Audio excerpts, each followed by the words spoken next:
privacy and the state's economy in the face of growing U.S. economic uncertainty. And finally, respects the will of the people just to do the right thing.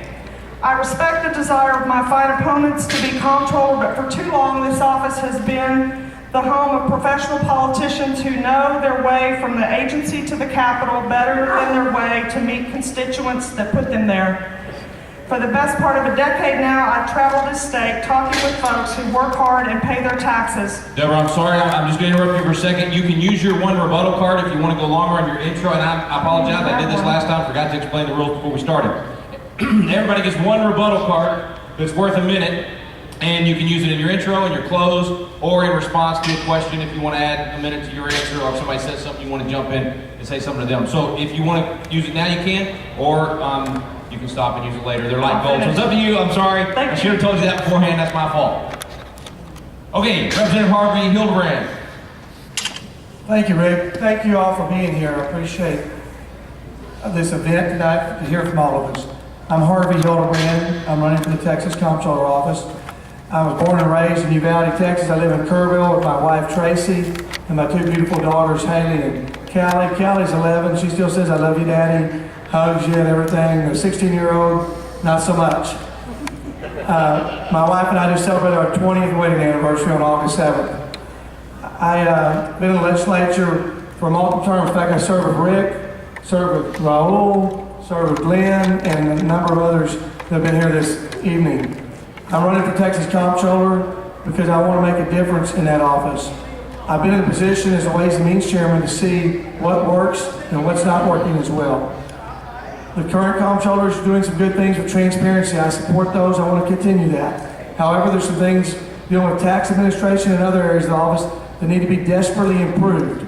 I've come out with a proposal to do a Texas taxpayer Bill of Rights and put it in the Texas Constitution. I'll be speaking more about that as the evening goes on. I want to advance free enterprise, limited government, and I want to protect the Texas taxpayer. God bless you and God bless Texas. Senator Glenn Hegar. Thank you, Rick. Thank you, everybody, for being here this afternoon, and thank you for the Tea Party for having us. My name is Glenn Hegar, and I'm running to be your next Texas Comptroller. I'm a sixth-generation Texan. I'm married to a very strong Texas woman, and I'm the father of 3 very beautiful little children. As a small business owner, I understand that success, it doesn't come easy. It requires that you actually have to get up and have a hard day's work, be diligent, be steadfast in your convictions. It also means that you have to actually have very tight fiscal controls on your own business, that you actually have to give it everything that you have.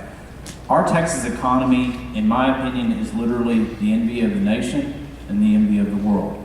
As the Chief Financial Officer, the Comptroller is the person who is our Chief Accountant here in the state of Texas for your tax dollars. Also, they are the person that is the revenue estimator for the legislature. And then also on top of that, it is the location where government is open and to be transparent for both the local and as well as the state side. People often ask me, they say, "Glenn, you want to be a state tax collector?" And actually, the answer is simple. You want someone who's hardworking, who's dedicated, who has strong convictions. You want someone who is what I call a conservative. In my opinion, as DC struggles with an astronomical debt, we're blessed to call Texas home. We're blessed to be here in this state of Texas. This last summer, I want to say thank you to those of you, as I was the author of House Bill 2, and as we fought to improve women's health care in Texas, and as we fought to make sure that we protected innocent lives. There's many of you in this room that kept us in your prayers, and I want to say thank you for keeping my faith strong. This past summer taught me a lot of lessons. It taught me that I want to stay steadfast in my convictions to make sure that we keep traditional family values here in Texas, that we work hard to make sure that government is smaller and more limited. And I'll talk more here in a little bit. I see I'm finished. My name is Glenn Hegar, and I want to be your next Texas Comptroller. Thank you. Representative Raul Torres. Good evening, and thank you to the Tea Party and all the patriots that want to know the truth about government, and that's what this open forum is about. I'm here tonight because I want to make sure that your grandchildren and your children, ladies and gentlemen, have a bright Texas tomorrow. But, if we continue going down the path of government as we've had for all these years, I'm running because I'm fed up with the cronyism. When I served in the legislature, I saw those backdoor deals. I heard the main lobby influence on us as the legislature. We can't afford that in the Texas Comptroller's office. It truly has to be independent, like Mrs. Medina said. It truly has to be an office for the people and by the people, so that we truly can have independence and someone watching out after your tax dollars. I'm going to tell you 3 things about me. Married 39 years, 5 children, and 7 wonderful grandchildren. And I want them to have a bright future. But more importantly, I am the only candidate on this stage tonight, my friends, that is qualified for this job. I am the only CPA. This is an accounting finance office. I have over 20 years of practical hands-on experience. I've worked at the Comptroller's office before. I understand all the functions they do. And I want to go to work for you and your family to ensure that government works for you and not the other way around. My name is Raul Torres. I'm looking forward to your support. And you always score points when you're under the time. That was impressive. All right, guys, let's start with a softball question first. The rainy day fund. How much is too much of keeping taxpayers' money in that fund? We tend to spend more money in other programs as long as we can say, well, we've got money in the rainy day fund. And how much is too little? What's your opinion on the rainy day fund? We started with Debra, so we'll go to Harvey this time and come back around.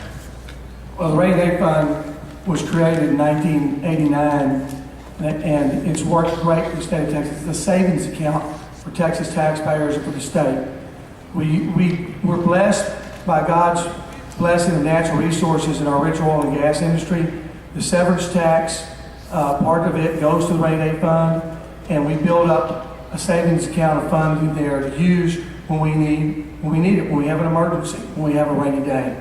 It's worked great for the state, and we have a limit on how much can be in it. Right now, we're hitting up on that ceiling, and we have the ability in the legislature with a supermajority of 2/3 to vote to use that money, and it's working great for the state of Texas. We're blessed to have it.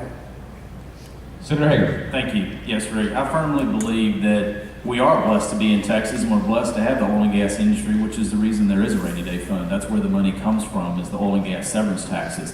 Here in about 2016, the way the mechanisms will work, unless we change the state constitution, that fund will cap out about roughly $16 billion, and that's $1 billion. I firmly believe that we need to make sure that we have money in that account, just the same as you and I would try to have a savings account. Same as we in our businesses have money in our accounts for that so-called rainy day. I think that number, in my mindset, this last legislative session, is that we shouldn't have gone or had anything less than $6 billion, because you don't know, $6 billion is a tremendous amount of money. But I think that we need to have a reserve on hand, and in part of that is because just in case you never know what's going to come up tomorrow. God forbid a major hurricane strikes the Gulf Coast. We are the major producer of petroleum fuels here in the state of Texas, and I think we need to have that just in case there's, God forbid, such a disaster. Thank you. Representative Torres. Ladies and gentlemen, the rainy day fund is, like has been stated, a savings account for true emergencies.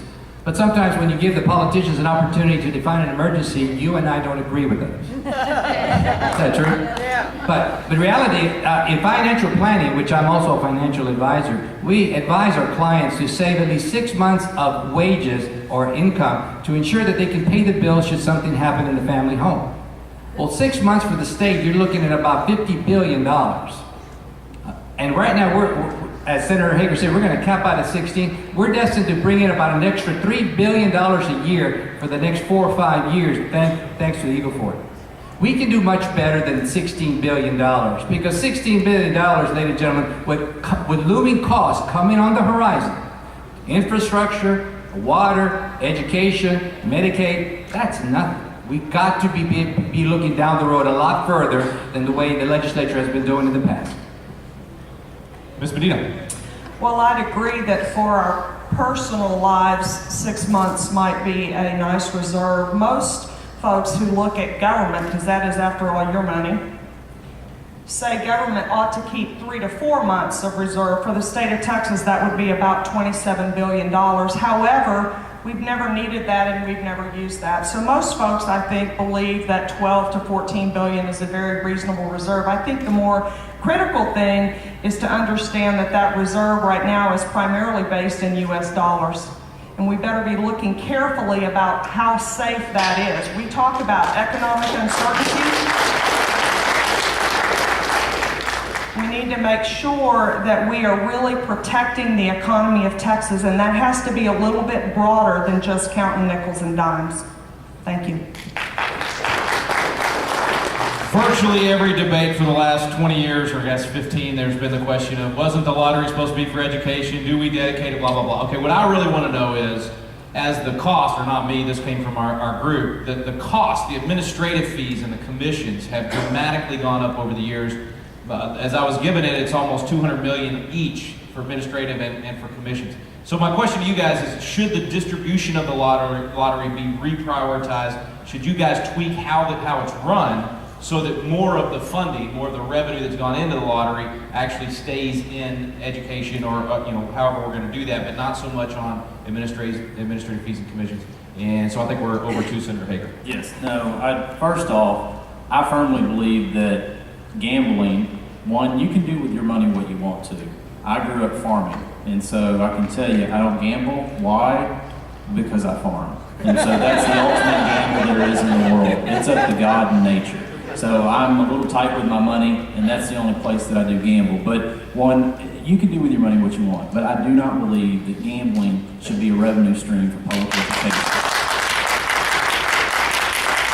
I think the lottery should not even exist, period, as a designated revenue for public education. But yes, if dollars, you can always, as I chaired a committee while I was in the legislature called the Sunset Commission, and our task was to review state agencies every 12 years. And the reason for that is I've seen government, and if you don't think there's inefficiencies, it's government.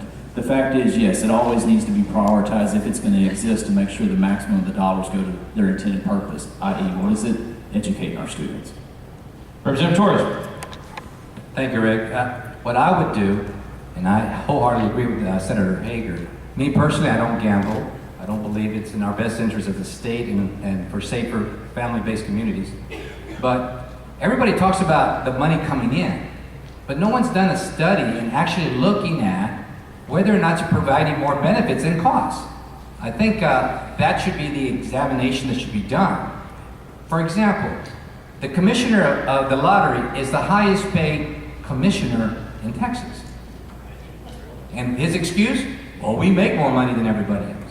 Not necessarily, but that's his attitude. So I think that we need to totally eradicate that and not depend on lottery and use that funding that's hundreds of millions of dollars in that agency and use that money for more important issues that we're facing as a state down the road.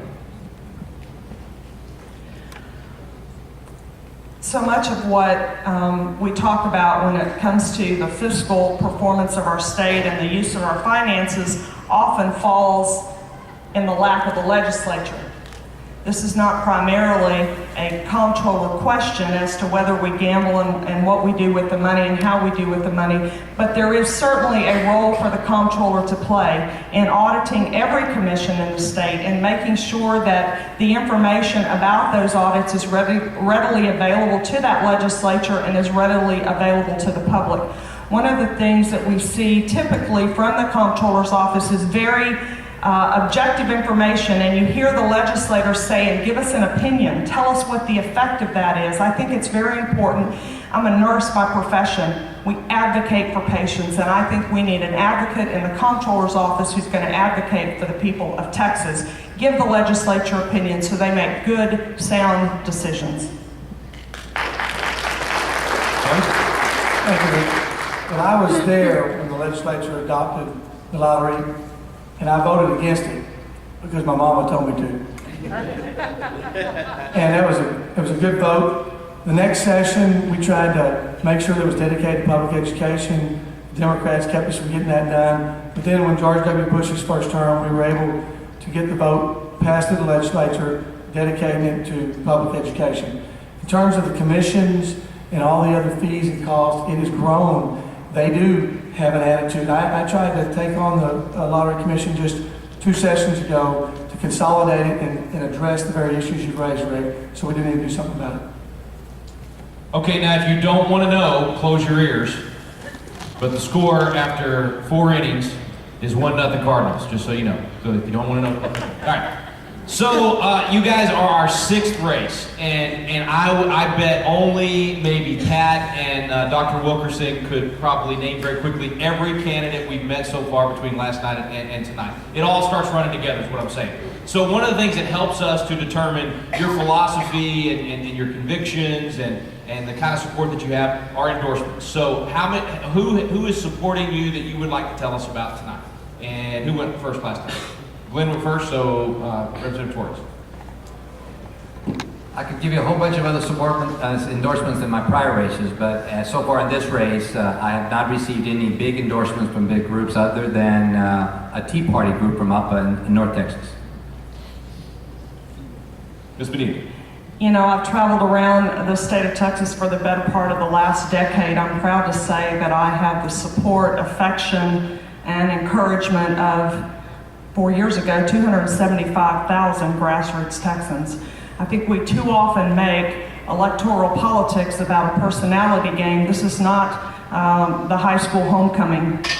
We're not electing king and queen. We need to be doing job interviews and electing and voting for the most qualified candidate. I hope to demonstrate to you that I understand well this office and I understand well the economic condition of our state. I'm going to bring a bright new vision to that, and I appreciate the support of hundreds and thousands of grassroots Texans. Thank you. Representative Hildebrand. Thank you very much. You can go to my website, harveyfortexas.com, and endorse me on my website. I've got hundreds of endorsements on my website from people all across the great state of Texas, great Texas business people. I've got a number of business leaders that have endorsed me and are helping me in this race. I have numbers of grassroots conservative organizations and men and women in the state that help me, Republican women, and scores of others. We're going to be releasing those in a timetable, so I'm not going to release specific tonight, but we will be announcing our endorsements in the course of the campaign. But I'm proud of the endorsements I have on my website today. Senator Ham, I forgot to say that in the last race, by the way, with all of these candidates, man, those websites, lots of great information. Make sure you go by their booths on the breaks and afterwards get their cards. Make sure you go to the website so you can check out a lot more, because I know it's hard, guys. 1 minute is not long, whether it's an issue or endorsement. So check out their websites. Yeah, thank you. What's most important to me as I travel around the state is, one, to be able to look you straight in the eye and shake your hand and talk to you directly. Because what I think is most important is every single individual voter. Last time I checked, everybody has a vote. If you're of legal age, over 18, and you're not a convicted felon. But of those, to answer your question specifically, I've been blessed with several different groups in this race, whether it's Texans for Fiscal Responsibility, Michael Quinn Sullivan's organization, Kathy Adams with Texas Eagle Forum, Tim Lambert, who is Homeschool Coalition, also I think Young Conservatives, that was announced yesterday, Young Conservatives of Texas. So I've been blessed to have the grassroots support, in my opinion, of several organizations, but also individuals. And I would also encourage you to go to my website and follow us on Facebook and Twitter as well. So thank you. Okay, Ms. Medina is next, and this is an issue I've heard you talk about before. I heard Tom mention it in the governor's race. I think it's one of our frustrations with Washington, the cronyism, the whole Obamacare thing, being able to waive people that he's got connected. You get a waiver if you know him, you don't get a waiver if you don't. That same type of favoritism and cronyism at the state level. What will you do as comptroller? Because you're going to have to deal with the smallest business owner up to the biggest business owner. People are going to lobby for getting a different deal. What can you do as comptroller, and how will you make sure that everyone's treated equally under the law and make sure that the taxes are the same? No special deals, in other words. I think it's important for voters to understand that the Comptroller is in fact a very large agency that has to provide service to the state of Texas. My professional background for nearly 30 years is in corporate private health care. I've understood how to run a big agency, how to work within a large hospital system, how to manage hundreds of employees. One of the things that this agency is suffering from, and one of the things you hear from the business community, is inconsistency in the application of law. We're going to all argue and perfect the statutes that are on the books. But it's important that we have clear, consistent guidelines so that taxpayers and businesses understand what their responsibilities are and that information is consistently delivered quarter to quarter, fiscal year to fiscal year. We'll work to put process improvement in place and make sure that the agency is functioning effectively. Thank you. We've got some problems in the Comptroller's office. I don't know if they deal with cronyism or not, but I'll tell you what, we have an unfair administration of our tax code. I've proposed the Texas Taxpayer Bill of Rights because we have one of the most unfair applications of the tax system that we've had in many, many years, and it's because we don't have fair application. We pick winners and losers. I've been accused of that on a bill that I carried last legislative session. I did that because a bunch of losers in the 2006 when we passed the margins tax were left out, and we included them this time to give them the same deductions that other similar businesses had. But we've got to have a fair application. I ask you to go to our website, look at our Texas Taxpayer Bill of Rights. There's 7 points that are very important. Senator Hegar. Yeah, thank you. First off, if I was your comptroller, one, I'm not going to stop coming out and having town hall meetings. I'm not going to stop coming and looking and seeing you face to face in the eye. When I first ran for the legislature, I used to tell a story about one of my frustrations, how I called a particular office and I asked them, because there was a 1-800 hotline, as to what form I was supposed to fill out. Now, I'm an Aggie, so maybe I didn't know which form. I got one person, they didn't tell me the right answer. I got a second, they didn't tell me the right answer. I got a third, a fourth, and a fifth. It was the comptroller's office. One of the first things I'm going to do is I'm going to sit there and answer the phones. I'm going to listen to what the people of Texas actually have to say. I've stood up to what I believe is cronyism before. When I was in the legislature in 2007, my first session in the Senate, the governor had this great idea for an HPV vaccine. I was the first member to stand up against it. And I said, not on my watch. My doctor's pediatrician said, I would give it to your daughter, but don't mandate me to do it. And so I will continue to fight that as comptroller.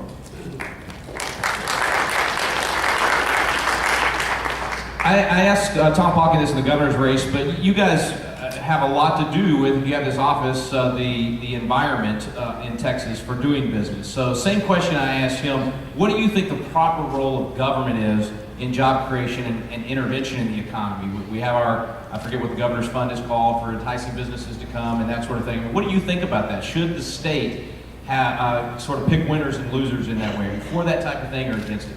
And I am lost on whoever I went to first last time. Does anybody remember? You were first last time?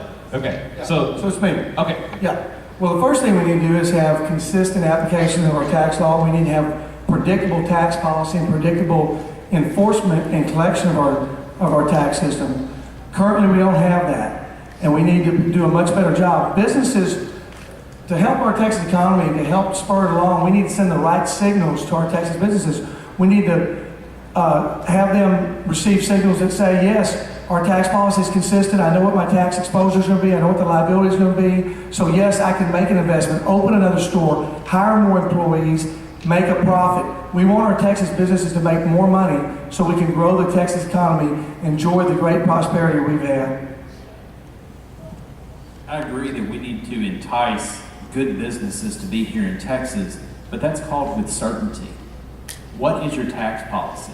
What is your regulatory policy? You think when you first asked that question, it reminded me in the legislature one year there was an effort, and we have one, where there's a particular fund just for the movie industry. Why in the world are we subsidizing the movie industry to come to Texas? Last time I checked, I didn't know Hollywood had our values. I voted no on that. Why? Because they don't have our values and they don't need to be enticed here. I think the comptroller needs to make sure, number one, that businesses are able to succeed on their merits. Why did I say I was going to answer the phones? Because I've been through these problems before, and I want to make sure that whether you have one employee or you have 500 employees, regardless of the type of sector, you have the opportunity to succeed on what? Your merits. What a concept here in the state of Texas. Representative Torres. Did I skip you on the last That's one? okay. Let me answer this. Then you get 2 minutes for this. Let me answer this one. Give me the question again. I'm sorry, I got sidetracked. This one is, and I don't remember what my last one was, but the last one was favoritism and making sure that the tax law will apply to everybody. This one is is what's the role of The funding. state government when it comes to taxing yeah. business? I believe that the people of Texas, as I traveled the state and I worked out as a state rep, everywhere I went, people didn't like for legislators to give money to certain corporations and not to others. That's what the people of Texas have told me over and over again. And I tend to agree with them. But we do have to have something because all the other states are doing it. So how do you combat that? How do you deal with it effectively and fairly? And I think the one thing I do not agree with is for one office, the office of the governor, to make that decision in and of within itself. I think we need to broaden more people into making that decision so that it truly is a fair process and that the best interest of Texas is taken into play and not the best interest of a particular office. So that's what I would go for as far as that process of being able to incentivize. And the second thing is to ensure that we get a constant review to see what is our return on our investment. A report needs to be evaluated on a continuous basis so the people of Texas can continue to know whether or not that's a good program for them, because after all, it is your tax dollars. Mr. Medina. We need a comptroller and an office that understands the difference between free market capitalism and crony capitalism, which is no capitalism at all. You know, all we have done in state government for the last 15 or 20 years is give another exemption, another abatement, another investment in some political donor's favorite industry. That hurts all of us. We've got to have a comptroller's office that stands as a strong advocate for free market principles, that understands what those are, so that we draw businesses to Texas, because there is clear regulations, there is limited taxation, and there is opportunity for anybody that wants to apply themselves in the great state of Texas. I'm actually enjoying being on this side of the room and not having to be in the hot seat, guys. I know what it's like to be misquoted by the media. So I want to give you a chance, Debra, to respond to the Dallas Morning News. They've specifically misquoted me before too, so I don't trust very often. So, but they quoted you saying, if I get to November and still don't have the funding, then I will have a very serious conversation and we'll evaluate getting to the governor's race. Are you running for comptroller as a Republican or governor as an independent? And if you run for governor as an independent, aren't you afraid that will help Wendy Davis become governor of Texas? Yeah, I've never said I'm looking at running for governor in the state of Texas as an independent. What I've said is other people are looking and asking me to run for governor, and it doesn't take a rocket scientist to figure out why they might want to do that. I think the more critical thing for us to consider as Republicans is I need help from Republican financiers to run a grassroots race. And frankly, the Republican Party needs me, they need us in this election. There are people all over Texas who are frustrated because we don't have candidates who are appealing to Tea Party voters, who are appealing to independent voters, who are appealing to hardworking Texans. All we see is the same old cronyism and lobby influence and mediocrity, and we're tired of that. I'm gonna lead. I've demonstrated throughout my life that I'm bold and courageous and principled, and I won't fold under pressure. Don't be fooled by the media saying, she told us that's what she's thinking about. That's why I asked you, because they used to do the same thing to me. So comptroller as a Republican, you're in. Yes, sir. Same question for all you guys, because this is like musical chairs in Texas right now. I mean, people are in and out, races are all over the place. Are you in for the comptroller race all the way through? Harvey, I'm next. running for comptroller. Senator Hegar. I've never been running for anything else or for any other party, and if anybody quoted me, then that's a misstatement, I can guarantee you. Representative Torres. Yes, all the way in. And let me tell you why. We have fine candidates up here, but this race isn't about having just a good quality candidate. And I'll bounce back to something Mrs. Medina said. It's about what doing needs to be done without the politics. Numbers do not lie, ladies and gentlemen. The picture facing the state of Texas for now is great. But in 5, 10, 20 years, unless we get a hold of our spending, unless we get a hold of how we budget, unless we get a hold of how we function as a government, we are not going to be the same Texas in 10, 15, 20 years. That's why we need bold leadership today. You have to change things, and government doesn't like change, and that's where you and I can make a difference in the coming election. Thank you. easy on y'all tonight? I don't know. Anyway, we got to go to our closing statement. What's the score? Oh, and the score is, close your ears if you don't want to know. It's still 1-0 in the bottom of the fifth with 2 outs. Okay. So, closing statements. Nobody used their rebuttal cards, so you can go as far as 3 minutes. You'll probably win more votes if you only go 2.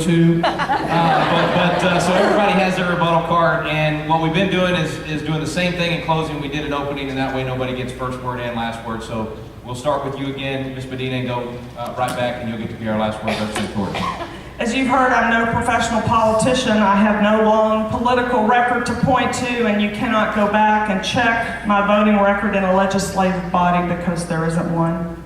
Some will argue that's a liability. I believe it is a strong asset. I'm obliged to no special interest group, no special financier, no history that holds me back from representing any interest but your interest. The office of Comptroller affects our lives each and every day. I believe you want a Comptroller that has lived under the same laws as you, who has run a business and who has paid her taxes.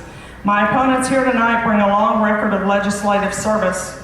They also bring a long list of people to whom they owe political favors and political obligations. I bring none of that. I have a clean slate and will be held accountable to you, the common sense voter. After all we've seen during the past few weeks in Washington with the shutdown and the debt limit fight, many now realize our government has become an embarrassment. The reason is not because of the fight between Democrats and Republicans. No, the real reason is entrenched career politicians who became more interested in saving their own jobs than doing their jobs, which is working for us. What happened in D.C. can happen in Texas if we continue to send professional politicians to do our bidding at the state capitol. I am no professional politician, and I have no intention of turning into one or turning my back on you. So I'm asking for your prayers and your support in this campaign. Thank you.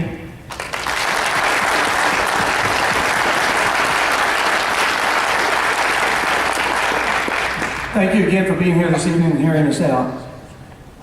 I've been a citizen legislator, I'm a businessman and a family man, and I'm running for Texas Comptroller to accomplish a specific plan of action, a 10-point plan. You can find it on my website. I call it my performance pledge. You'll see the first one is to improve customer service. There's not an agency in state government that can't improve the way it deals with the people of Texas in response to them, and the Comptroller's office is no exception. I want to give the taxpayers a taxpayer bill of rights that's put in the Constitution so no one can change it except the people of Texas. I want to make sure that we have the fairest process, and our tax dispute resolution process is fair, and it's not favoring the state like it is today. In fact, there are at least 2 and maybe 3 points in the current tax administrative system that we have today that is worse in Texas than it is with the IRS.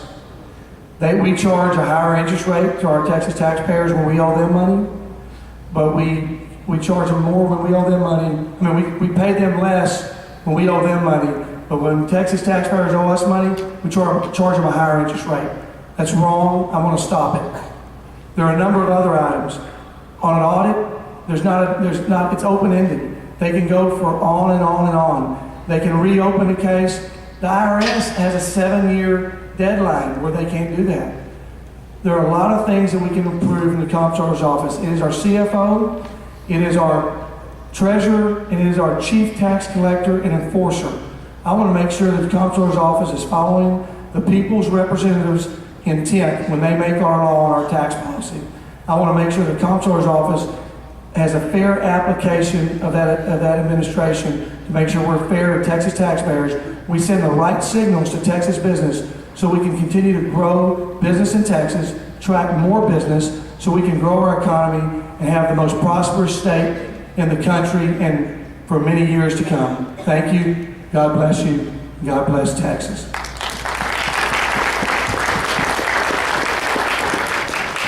Thank you for being here this afternoon. I want to say thank you for the church for hosting us this afternoon. When I ran for the legislature in 2002, I was told numerous times, Glenn, you're a nice young kid, but you're that farm kid from Waller County and you don't have a chance. Well, to me, I've never known quit in my life. I've never known anything other than hard work in my life. When I got to the legislature, I didn't feel as though I owed anyone anything whatsoever other than the men and women who lived in my district. I will tell you, maybe one person more than others, that was my wife. Actually, when I was campaigning, I actually had somebody come and tell me, said, Glenn, I can't vote for you. And I said, well, thank you for telling me. Could you tell me why? And they said, yeah, I'm going to tell you why, because I'm voting for Debra. Those of you that don't know, Debra's my wife. So the point being is this, is that I owe my service to the people who live in this state, nobody else. And I will vote against someone, regardless of whether they have been my best friend, if I don't believe in their convictions and their values, if we don't share the same beliefs. This last summer, as I carried House Bill 2, and the reason why do I say that, a reporter asked me, said, why do you talk about that? And I said, it talks about my character. And they said, well, what does that have to do with the Comptroller's office?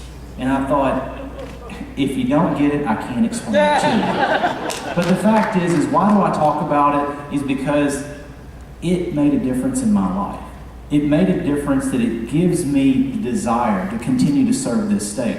It gives me the desire to fight for what I consider our traditional family values. The values for my 8.5-year-old daughter, my 5.5-year-old daughter, and my 5.5-year-old son. I have never stood away from a fight to defend our Second Amendment rights. I've never stood away from a fight to defend the unborn. And I'm going to continue to do that, and that's my character. Now, is that the Chief Financial Officer of the state of Texas? That's not in the job description. But I will say this, I am going to continue to work for the people of the state of Texas. Why? Because I want to make sure that our children and our grandchildren have a future in the state that we love, in the future of the state of Texas that we love to call home. My wife and I have had the discussion, so goes Texas, so goes the rest of the nation. My opinion, so goes the rest of the world. If we don't have Texas, where are our children and grandchildren going to live? And I really believe, yes, as somebody said in an earlier debate, everybody always says, oh, this is the crossroad. The crossroad is the decision. This next group of statewide leaders, everybody's here is right. What is the direction we're going in? And I firmly believe I'm that person who has the convictions, the values, and the determination that I want to make sure that Texas continues to be the great state of Texas that we love to call home, and we want our children and grandchildren to call home. Thank you for letting me be here, and may God bless you. Thank you.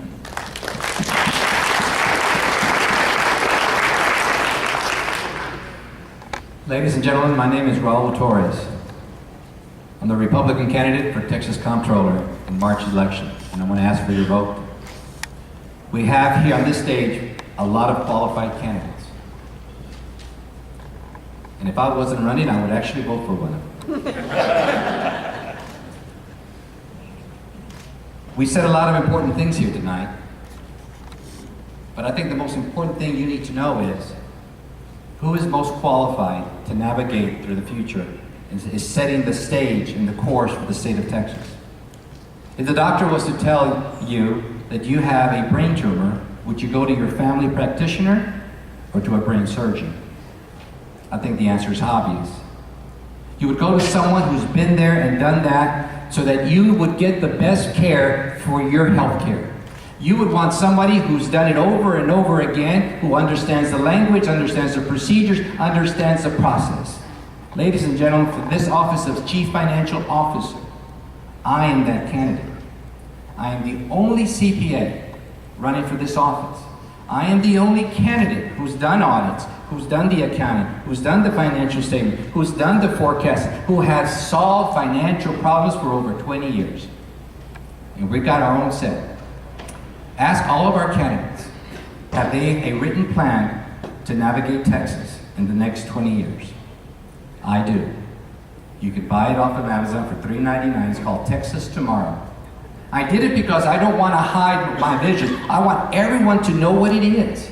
You see, the state of Texas is facing a looming $889 billion cash flow needs in the next 30 years. Where are we going to get that money? Anybody here want to pay more taxes? I don't think so. Well, this plan is designed for us not to have to pay more taxes. This plan is designed where we can get rid of the margins tax, not just give exemptions to winners and not losers, but just wipe it off. Getting rid of the margin tax, ladies and gentlemen, will result in over an estimated 40,000 new jobs. Getting rid of the property tax will result in over up to 300,000 more jobs. But do we have the boldness and the courage to go where no one has gone before? I'm that leader, but at the end of the day, I don't want to be a comptroller just to be a comptroller. I want to do something special for our generation and for the generations to come. My name is Raul Torres, electraultorres.com, Facebook and Twitter. Nice to meet everybody, and thank you.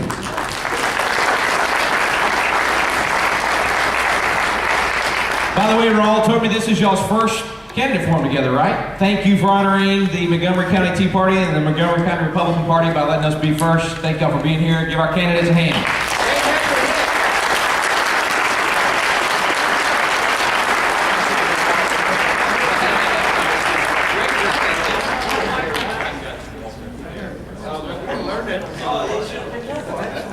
All right, we got our last race coming up. Attorney General, 3 candidates, I believe, are here tonight. You guys go ahead and make your way up and pick a seat. We're not going to tell you which one's the hot seat, but come on up and take a seat. And by the way,